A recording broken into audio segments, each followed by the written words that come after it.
ماہ رجب شروع ہوتا تو رسول اللہ صلی اللہ علیہ وسلم یہ دعا کرتے تھے، اے اللہ ہمارے لیے رجب اور شعبان میں برکت فرما اور ہمارے لیے رمضان کو مبارک بنا۔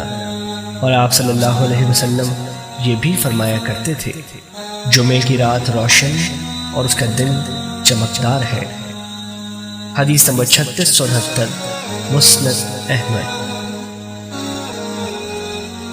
سیدہ عائشہ رضی اللہ عنہا سے مروی ہے کہ رسول اللہ صلی اللہ علیہ وسلم شعبان کے چاند کا جس قدر خیال رکھتے تھے اتنا کسی دوسرے مہینے کے چاند کا نہ رکھتے تھے۔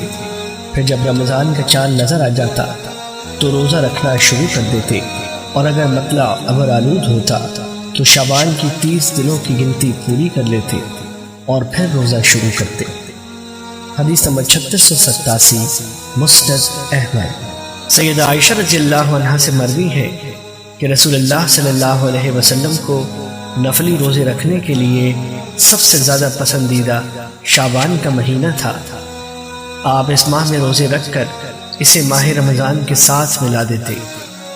حدیث نمبر 3937 مسند احمد۔ سیدہ ام سلمہ رضی اللہ عنہا سے یہ بھی روایت ہے، وہ کہتی ہیں میں نے رسول اللہ صلی اللہ علیہ وسلم کو کبھی نہیں دیکھا کہ آپ نے 2 ماہ کے لگاتار روزے رکھے ہوں، سوائے اس صورت کے کہ آپ شعبان کو رمضان کے ساتھ ملا دیتے تھے۔ حدیث نمبر 3940 مسند احمد۔ سیدہ عائشہ رضی اللہ عنہا سے روایت ہے، وہ کہتی ہیں بعض اوقات رسول اللہ صلی اللہ علیہ وسلم اس قدر کثرت سے روزے رکھنا شروع کر دیتے کہ ہم کہتے کہ اب آپ روزہ نہیں چھوڑیں گے، لیکن پھر اس قدر طویل عرصے تک روزہ چھوڑ دیتے کہ ہم سمجھتے کہ اب آپ نفلی روزے نہیں رکھیں گے۔